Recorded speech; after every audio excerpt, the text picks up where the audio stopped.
Sir, ग्राहकों के लिए 100% एफडीआई का सबसे बड़ा फायदा आखिरकार क्या होने वाला है कि कम प्रीमियम, ज़्यादा कवरेज जो है वो मिलेगा, या फिर जो ट्रांसपेरेंसी क्लेम प्रोसेस है वो इजी हो जाएगा?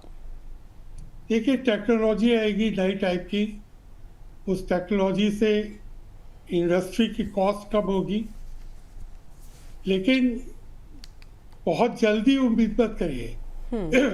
बिकॉज किसी भी कंपनी को सेटअप करके उसको एक सर्टेन लेवल पर पहुंचने के लिए टाइम लगेगा, but with in 4 to 5 years things will be much better for insurance industry, क्योंकि तभी इसमें ऐसे चेंजेस आएंगे जो कस्टमर के लिए बहुत फायदेमंद होगा। अभी इंडस्ट्री में जो पेनिट्रेशन लेवल चल रहा है, इमीडिएट रिलीफ मुझे आती हुई नहीं लगती, लेकिन लॉन्ग टर्म में बहुत बेनिफिशियल होगा।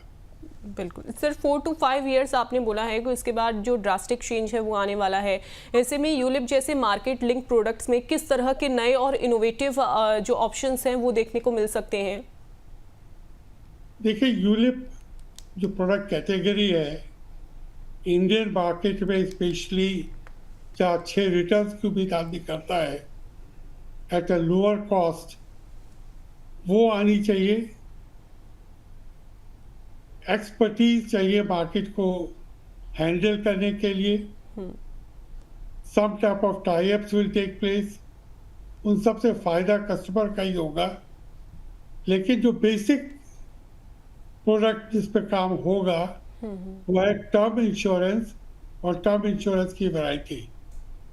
मुझे यूलिप में बहुत सारे चेंजेस होते हुए नजर नहीं आते।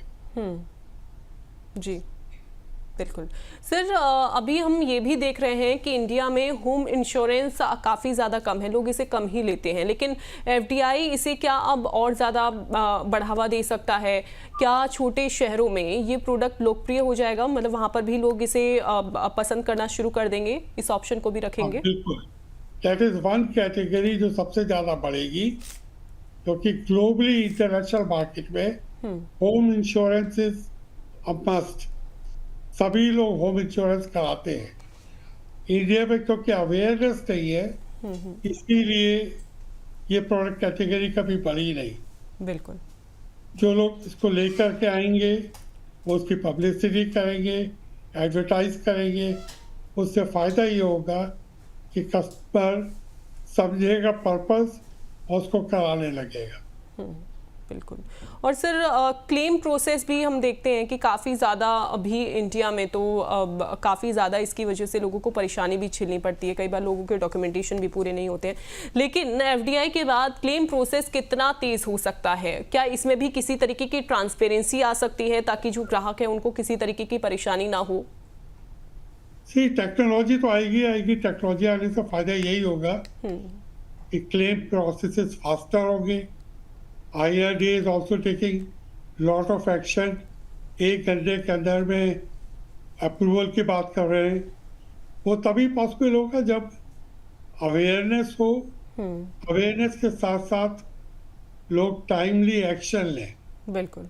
और वो तभी पॉसिबल है जब पब्लिसिटी इस चीज़ की जाए, क्योंकि अभी लिमिटेड बजट होता है, लिमिटेड पॉकेट्स हैं। लेकिन जैसे ही 100% एफडीआई आएगा, मार्केट कैटेगरी को बढ़ाने के लिए लोग ज़्यादा खर्चा करेंगे। बिल्कुल, उससे अवेयरनेस बढ़ेगी और उससे ये सारे चेंजेस मार्केट में आएंगे। बिल्कुल, काफ़ी चेंजेस जो हैं वो मार्केट में आने वाले हैं, मार्केट कैटेगरी जो है वो बढ़ जाएगी। सर, क्या आप मानते हैं कि अभी फ़िलहाल जो हमारा अवेयरनेस सिस्टम है, अगर हम इस इंश्योरेंस की बात करें तो उसमें कहीं ना कहीं ये कमज़ोर साबित हो रहा है, जिसकी वजह से ग्राहकों को कहीं ना कहीं प्रॉब्लम हो रही है, जैसे क्लेम प्रोसेस करवाने में, या और भी बहुत सारी चीज़ें, या टेक्नोलॉजी के मामले में भी? नहीं, I think awareness is the biggest issue, क्योंकि India is a very diverse market. अलग अलग लैंग्वेज है, रूरल है, अर्बन है, इंग्लिश में सब पेपर होते हैं। उनको लैंग्वेजेस में लाना, अवेयर करना, तो जितनी लिटरेसी बढ़ेगी, फाइनेंशियल लिटरेसी, उतना ही कस्टमर अवेयर होगा और उसी हिसाब से बाजार में चेंजेस आएंगे। बिल्कुल। तो अवेयरनेस बढ़ने की वजह से काफ़ी ड्रास्टिक चेंज जो है वो आ सकता है। लेकिन सर क्या बहुत सारी ऐसी कमज़ोर कंपनियां भी हैं, अगर कंपटीशन इसमें बढ़ जाता है तो क्या ऐसा मानकर चले कि वो आने वाले टाइम में फिर वो मार्केट से बाहर हो जाएंगी? ये मार्केट में देखिए मर्जर्स होंगे, बाहर तो कोई भी नहीं होगा, because IRDA doesn't allow that. लेकिन सिर्फ स्ट्रॉन्ग प्लेयर्स रह जाएंगे और वो आपस में मर्ज करेंगे। बिल्कुल बिल्कुल सर। सर और क्या अगर जैसे एजेंट्स हो गए हैं या फिर एडवाइजर्स हैं, उनकी भूमिका आप किस तरीके से देखते हैं इंडिया में विदेशी कंपनियों के आने के बाद? किस तरीके की उनकी जो भूमिका है वो रहेगी? सी LIC is one company which is absolutely dependent on agents, और LIC की सक्सेस इंडिया के लिए भी बहुत ज़रूरी है और मार्केट को बैलेंस करने के लिए बहुत ज़रूरी है। सो LIC का जो मॉडल है एजेंट का, which is quite an expensive model, क्योंकि बाहर की जितनी भी कंपनीज आई उन्होंने ब्रोकर मॉडल चूज करा, बैंकिंग चूज करा, लेकिन LIC is dominantly dependent on agents. बिल्कुल।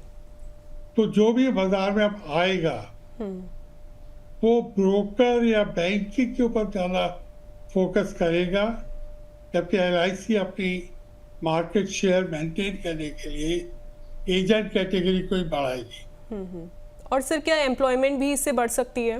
ऑफ कोर्स यस, बहुत एम्प्लॉयमेंट अपॉर्चुनिटी आएगी, स्पेशली यंग पॉपुलेशन के लिए।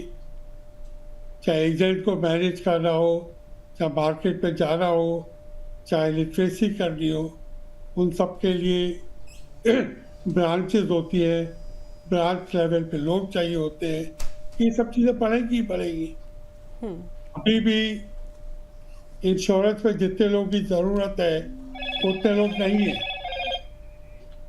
बिल्कुल। सारी कंपनीज पे ऑलमोस्ट 25 to 30% एम्प्लॉय रेशियो कम है। उनको लोग चाहिए लेकिन मिलते नहीं है।